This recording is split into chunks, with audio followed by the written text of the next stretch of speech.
¿Sabes qué hace un físico biomédico? O mejor dicho, ¿sabes qué es un físico biomédico? ¿Acaso es un físico que sabe de medicina? ¿O será que es un médico que sabe de física? Pues no precisamente.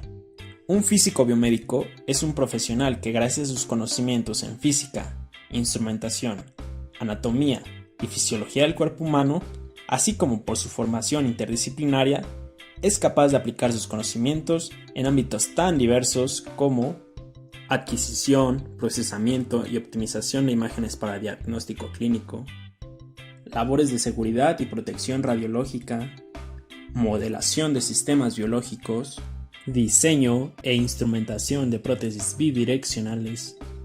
Incluso puede colaborar con grupos interdisciplinarios en ciencias del deporte. Además, claro, de sus grandes dotes para bailar.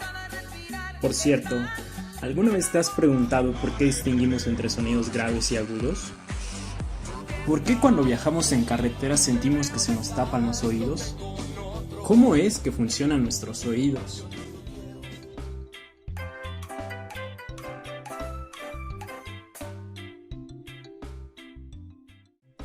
Para saber cómo funciona el oído, primero es necesario entender qué es el sonido. El sonido es una onda longitudinal que necesita de un medio elástico para propagarse. Para entender esto mejor, pensemos en una cuerda de guitarra. En el momento en el que la estiramos, las moléculas de aire comienzan a vibrar en forma que el movimiento ondulatorio se propaga a las moléculas vecinas. Cuando estas vibraciones llegan a nuestros oídos, se generan ondas mecánicas debido a la vibración del tímpano, que genera a su vez vibraciones en los tres huesecillos del oído interno, primero el martillo, después el yunque y al final el estribo. Los golpeteos generados por el estribo también provocan el movimiento de la cóclea o caracol. Se dice que esta estructura es el perfecto ejemplo de la transformada de Fourier, pues aunque nuestros oídos reciben todas las frecuencias al mismo tiempo, en la cóclea se lleva a cabo la descomposición del sonido en sus diferentes frecuencias, pues el extremo apical de la cóclea es el punto máximo de excitación para tonos de baja frecuencia, mientras que el extremo basal es el punto de máxima excitación para tonos de alta frecuencia. A esto se le conoce como tonotopía o selectividad coclear. Para entenderlo mejor, supongamos que podemos desenrollar el caracol. A esta membrana se le conoce como membrana basilar y se caracteriza por ser más fina y flexible en el extremo apical, mientras que en el extremo basal es rígida. Por ello, una vibración aquí correspondería a un sonido grave.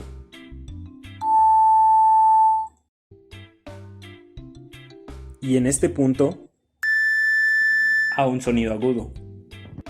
Además, hay un segundo filtro coclear, pues la membrana basilar también está repleta de células ciliadas, que gradualmente se hacen más pequeñas, desde el exterior de la espiral hasta el interior. Aquí se lleva a cabo la transducción de una señal mecánica a una eléctrica, pues cada una de estas células está conectada a nervios auditivos que llevan el estímulo hasta el cerebro, donde la información se integra y se lleva a cabo la percepción del sonido.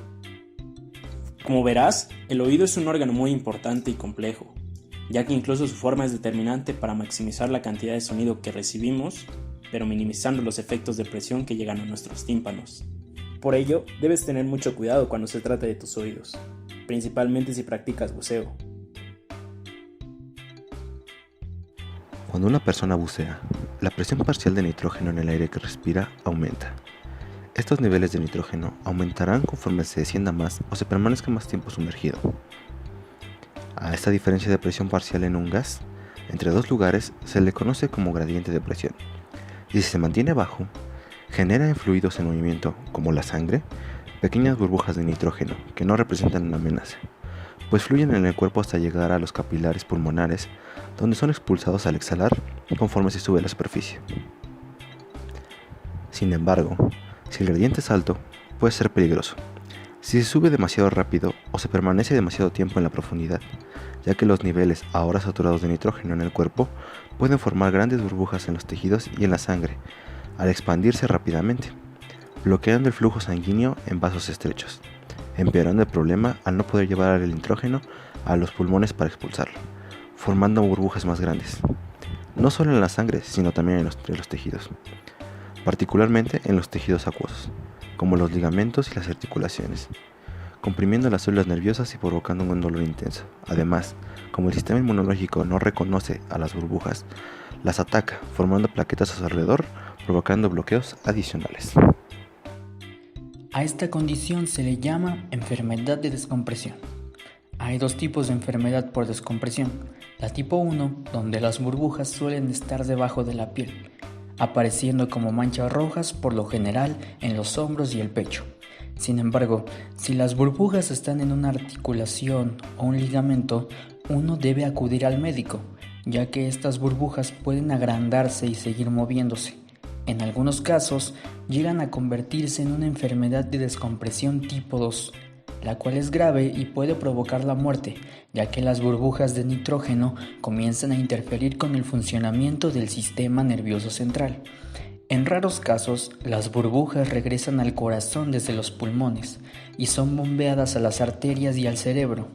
Estas burbujas bloquean el flujo sanguíneo en el cerebro y dependiendo del área del cerebro donde esto ocurra, el buzo puede experimentar visión de túnel, mareos, confusión, hormigueo, entumecimiento, pérdida de control de la vejiga, dificultad para mantener el equilibrio, parálisis e incluso la muerte.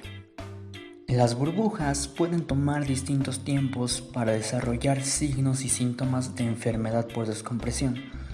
La mayoría de los casos de enfermedad por descompresión son causados por un error del buzo, al realizar inmersiones de tipo técnicas, ya que son más profundas y prolongadas que las recreativas. Los síntomas pueden aparecer inmediatamente después de una inmersión, unas horas más tarde e incluso hasta 48 horas más tarde.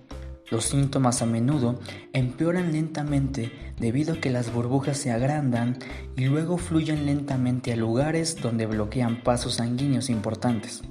De manera que si el buzo sospecha de padecer enfermedad por descompresión, deberá acudir al médico. Este usará un medidor de flujo de ultrasonido Doppler para poder visualizar las silenciosas burbujas y, de ser necesario, se empleará una cámara hiperbárica para dar tratamiento al buzo, simulando así una descompresión más controlada. Intuitivamente, uno podría cuestionarse la razón de por qué son las burbujas de nitrógeno las causantes de la enfermedad de descompresión y no las burbujas de oxígeno. Existen 4 principales razones por las que sucede esto. La primera es que el cuerpo utiliza oxígeno para sus procesos bioquímicos, por lo tanto, las células del cuerpo lo sacan rápidamente del torrente sanguíneo. La segunda razón es que la mayor parte del oxígeno se adhiere a los glóbulos rojos, en lugar de disolverse en el plasma sanguíneo, y por lo tanto no puede formar burbujas. La tercera razón es que el nitrógeno tiene mayor solubilidad en sangre y tejidos que el oxígeno, aproximadamente el doble. La cuarta razón es simplemente que hay mucho más nitrógeno que oxígeno en el aire que respiramos. La buena noticia es que las burbujas de nitrógeno casi nunca entran en las arterias, debido a que generalmente se difunden a través de los alvéolos, en los pulmones y desaparecen antes de que la sangre fluya de regreso al corazón. El riesgo de enfermedad por descompresión es muy pequeño cuando se bucea dentro de los límites temporales establecidos o se emplea una computadora de buceo. La posibilidad de contraer la enfermedad de compresión en una inmersión recreativa es de 1 en 10.000 y las posibilidades de sufrir enfermedades de descompresión que ponen en peligro la vida son aún más pequeñas. Solamente hay que contener la calma y seguir las indicaciones del experto.